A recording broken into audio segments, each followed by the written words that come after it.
بسم اللہ الرحمن الرحیم۔ سورۃ الضحیٰ کی تلاوت حاصل کرنے کا شرف حاصل کرتا ہوں۔ والضحیٰ، اے رسول دن چڑھنے کی قسم، اے رسول اس وقت کی قسم جب میں نے آپ کا نور خلق کیا۔ وَإِذَا اللَّيْلِ إِذَا سَجَا، اور قسم ہے رات کی جب اندھیرا چھا جائے۔ مَا وَدَّعَكَ رَبُّكَ وَمَا قَلَىٰ، تمہارے پروردگار نے تم کو اکیلا نہیں چھوڑا اور تم سے ناراض نہیں ہوا۔ وَلِلْآخِرَةُ خَيْرٌ لَكَ مِنَ الْأُولَىٰ، اور تمہارے واسطے آخرت دنیا سے کہیں بہتر ہے۔ وَلْسَوْفَ يُعْطِيكَ رَبُّكَ فَتَرْضَىٰ، پروردگار ان قریب تمہیں اس قدر عطا کرے گا کہ تم خوش ہو جاؤ گے۔ الم یجدک یتیما فآہویٰ، اور تمہیں یتیم پا کر ابو طالب کی پناہ میں کیا نہیں دیا۔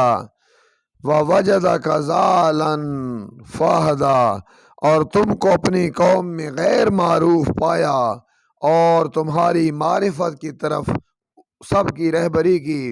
ووجدک عائلا فاغنیٰ، اور تمہیں تنگ دست دیکھا تو تمہیں مستغنی کر دیا۔ وَأَمَّا الْيَتِيمَ فَلَا تَقْهَرْ، اور تم کبھی یتیم کی بے توقیری نہ کرنا، ظلم نہ کرنا۔ وَأَمَّا السَّائِلَ فَلَا تَنْهَرْ، اور مانگنے والے کو کبھی جھڑکی نہ دینا۔ وَأَمَّا بِنِعْمَتِ رَبِّكَ فَحَدِّثْ، اور اپنے پروردگار کی نعمتوں کا ذکر کرتے رہنا۔ اس سورہ کی 11 آیتیں ہیں۔ سورۃ الضحیٰ مکہ میں نازل ہوئی اور 1 رکوع ہے۔ اللہ پاک فرماتے ہیں بسم اللہ الرحمن الرحیم، شروع اللہ کے نام سے جو نہایت مہربان اور رحم والا ہے۔ والضحیٰ، اے رسول دن چڑھنے کی قسم، اے رسول اس وقت کی قسم جب میں نے آپ کے نور کو خلق کیا اور آپ کے نور سے روشنی نکلی۔ وَإِذَا وَاللَّيْلِ إِذَا سَجَا، اور قسم ہے رات کی جب اندھیرا چھا جائے۔ مَا وَدَّعَكَ رَبُّكَ وَمَا قَلَىٰ، اور تمہارے پروردگار نے تم کو نہ چھوڑا، نہ تم سے ناراض ہوا اور تمہیں اکیلا نہیں چھوڑا۔ وَلِلْآخِرَةُ خَيْرٌ لَكَ مِنَ الْأُولَىٰ، اور تمہارے واسطے آخرت دنیا سے کہیں بہتر ہے۔ وَلْسَوْفَ يُعْطِيكَ رَبُّكَ فَتَرْضَىٰ، اور پروردگار ان قریب تمہیں اس قدر عطا کرے گا کہ تم خوش ہو جاؤ گے۔ اس میں رسول خدا پر اللہ نے احسانات کا ذکر کیا ہے۔ عسکری نے مواعظہ میں اور ابن مردویہ اور ابن لال اور ابن نجار نے جابر بن عبداللہ انصاری سے روایت کی ہے کہ ایک مرتبہ حضرت رسول خدا جناب فاطمہ سلام اللہ علیہا کے گھر آئے۔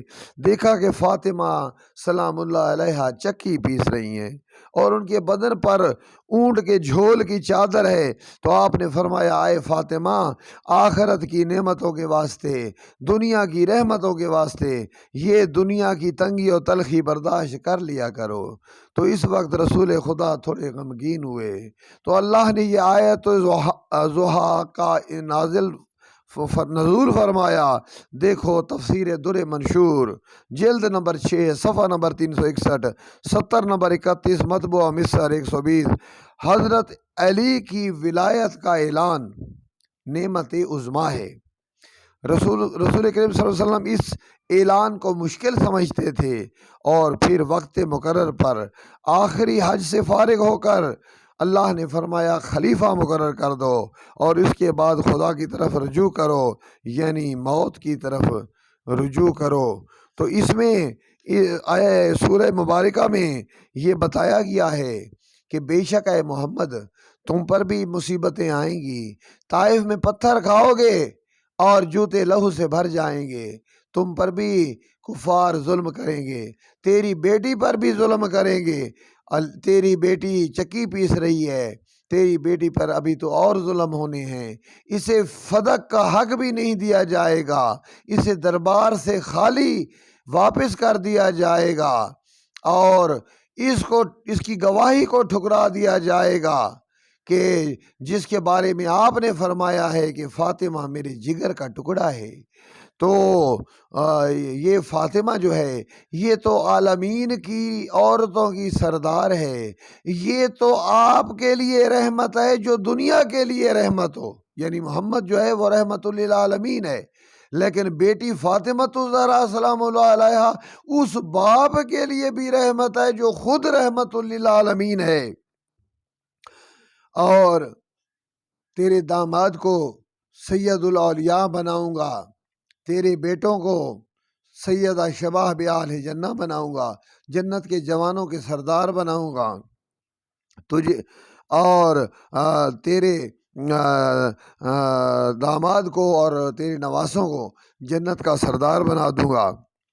تو اس لیے تمہارے واسطے آخرت جو ہے وہ دنیا سے کہیں بہتر ہے، اور پروردگار ان قریب تمہیں اس قدر عطا کرے گا کہ تم خوش ہو جاؤ گے، تم راضی ہو جاؤ گے، تمہاری بیٹی کو سیدۃ النساء العالمین کا لقب ملے گا، تمہارے نواسوں کو جوانان جنت کا مالک بنایا جائے گا، اور تمہارے داماد کو سید الاولیاء بنایا جائے گا۔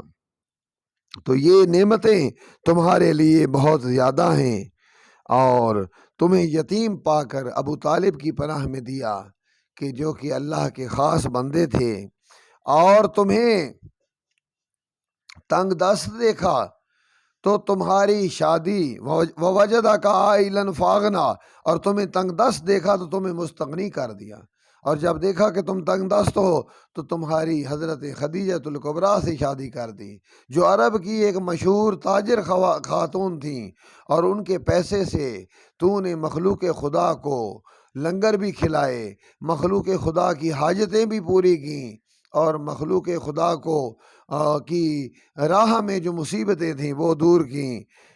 وَأَمَّا الْيَتِيمَ فَلَا تَقْهَرْ، اور تم کبھی یتیم کی بے توقیری نہ کرنا، یعنی ظلم نہ کرنا، جو تیرے ماننے والے ہوں گے، جو میرے ماننے والے ہوں گے وہ حسن کے یتیم پر ظلم نہیں کریں گے، لیکن جو حسن کے یتیم قاسم پر ظلم کریں گے وہ یزید بھی ہوگا، یزیدی بھی ہوں گے، اور یزید کے ساتھ صحابہ بھی ہوں گے جو فتویٰ دیں گے کہ حسین اور اس کی آل کو قتل کرنا جائز ہے۔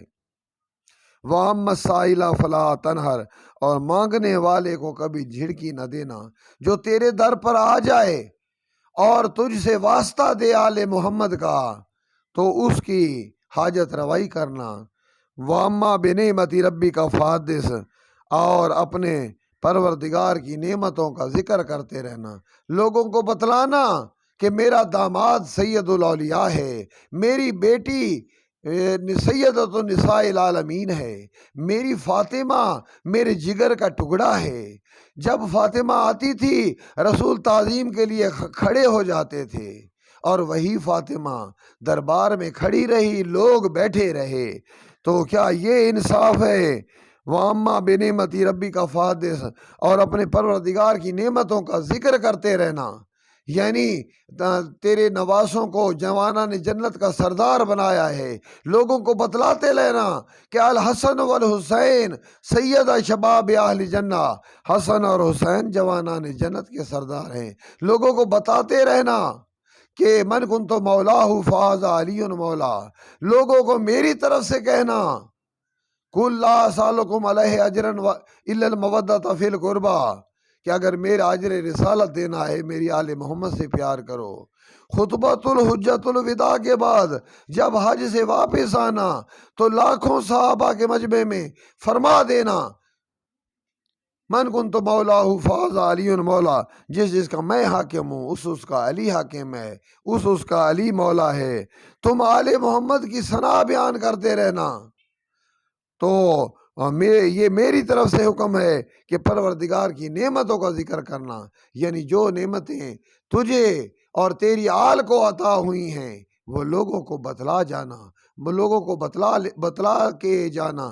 اللہم صلی علی محمد وعلی آل محمد کما صلیت علی ابراہیم وعلی آل ابراہیم انک حمید مجید۔ اللہم بارک علی محمد وعلی آل محمد کما بارکت علی ابراہیم وعلی آل ابراہیم انک حمید مجید۔ صدق اللہ العظیم۔